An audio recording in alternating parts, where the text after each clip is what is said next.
Assalamualaikum warahmatullahi wabarakatuh. Perkenalkan, nama saya Aprilia Sandi dari kelas 4A dengan nomor NIM 20051036. Yang saya hormati Bapak Arif Rahman, SHMH, selaku dosen pembimbing mata kuliah Hukum Kepailitan. Baik, saya akan menjelaskan 10 soal tanya jawab mengenai hukum kepailitan. Yang pertama, apa itu kepailitan? Kepailitan ialah suatu keadaan ketika debitur memiliki paling sedikit 2 kreditur dan ada sedikitnya 1 utang yang telah jatuh tempo dan dapat ditagih. Namun, dalam hal pailit, belum tentu harta debitur tidak cukup untuk melunasi hutang-hutangnya. Hal tersebut dijelaskan dalam Pasal 1 Angka 1 Undang-Undang Nomor 30 Tahun 2004 tentang kepailitan dan penegakan kewajiban pembayaran utang, bahwa pengertian kepailitan ialah sita umum atas semua kekayaan debitur pailit yang pengurusan dan pemberesannya dilakukan oleh kurator di bawah pengawasan hakim pengawas sebagaimana diatur dalam undang-undang tersebut. Yang kedua, debitur, kreditur, dan kurator. Apakah itu? Debitur adalah orang yang mempunyai utang kepada kreditur, sedangkan kreditur ialah orang yang memberikan pinjaman kepada debitur.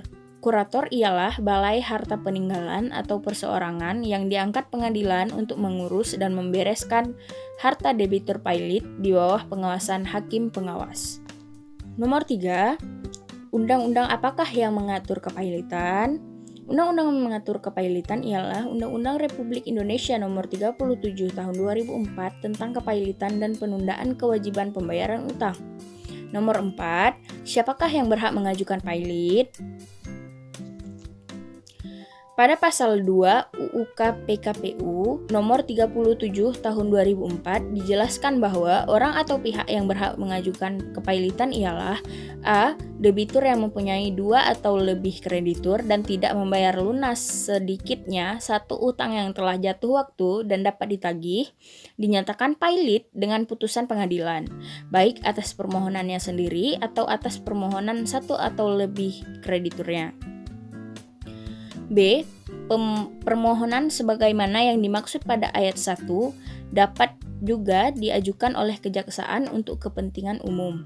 C. Dalam hal debitur adalah bank, permohonan pernyataan pailit hanya dapat dilakukan oleh Bank Indonesia. D. Dalam hal debitur adalah perusahaan efek, bursa efek, lembaga clearing dan penjaminan, lembaga penyimpanan dan penyelesaian, permohonan pernyataan pailit hanya dapat diajukan oleh Badan Pengawasan Pasar Modal. E.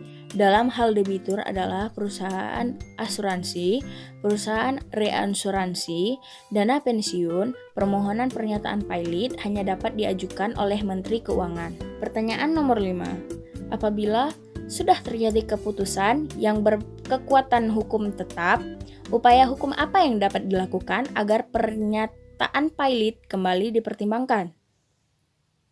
Pada Pasal 14 Ayat 1 UU KPUPK dijelaskan bahwa terhadap putusan atas permohonan pernyataan pailit yang telah memperoleh kekuatan hukum tetap dapat diajukan peninjauan kembali ke Mahkamah Agung.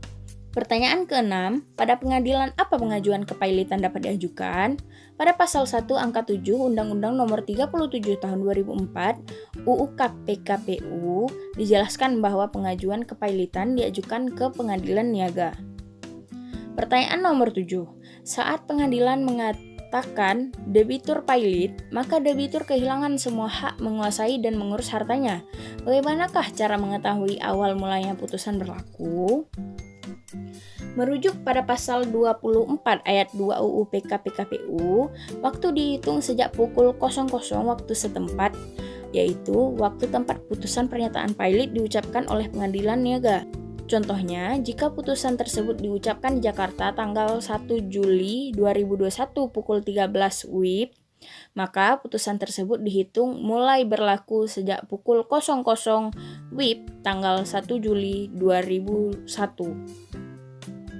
Pertanyaan ke-8. Mengapa mediasi menjadi sarana penyelesaian sengketa alternatif di Indonesia?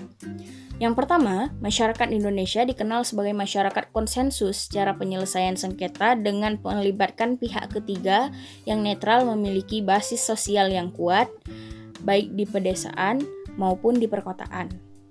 Yang kedua, dari pengalaman yang terjadi di Amerika sebagai negara yang masyarakatnya cenderung menggunakan pengadilan, ternyata mediasi memiliki perkembangan yang sangat pesat, sehingga pada tahun 1996 telah tercatat sebanyak 220 jaringan umum mediasi yang beroperasi di sebanyak 40 negara bagian yang telah menangani 250.000 kasus per tahun dengan jumlah 1,5 juta orang yang terlibat di dalamnya. Pertanyaan ke-9, apa dampak pandemi COVID-19 yang terjadi pada periode tahun 2019 sampai 2021 di Indonesia? Mulanya, para pengusaha masih mendapat sedikit keuntungan dari bisnis atau hasil usaha periode tahun 2019 akhir hingga tahun 2020 awal. Namun, pada pertengahan menuju akhir tahun 2020, terjadi banyak kepailitan dan PKPU. Hingga pada tahun 2020 sampai 2021 telah terjadi lebih dari 1.298 kasus yang berdampak pada upaya pemerintah dalam pemulihan ekonomi nasional. Kemudian nomor 10 atau pertanyaan terakhir, apa tujuan PKPU? Tujuan pengaturan penegakan kewajiban pembayaran utang adalah untuk menghindari kepailitan yang berujung likuidasi harta kekayaan debitur. Untuk membuat laba, debitur melalui reorganisasi usahanya atau rekonstruksi hutang-hutangnya, sehingga debitur tetap dapat melanjutkan usahanya. Secara sederhana, PKPU diartikan sebagai moratorium legal berupa penundaan pembayaran utang yang merupakan salah satu cara yang dapat ditempuh oleh kreditur dan debitur untuk mencapai penyelesaian sengketa utang piutang, sehingga dalam jangka waktu tersebut debitur dapat mengajukan rencana perdamaian dengan para krediturnya. Sekian dari saya, maaf atas kekurangannya. Wassalamualaikum warahmatullahi wabarakatuh.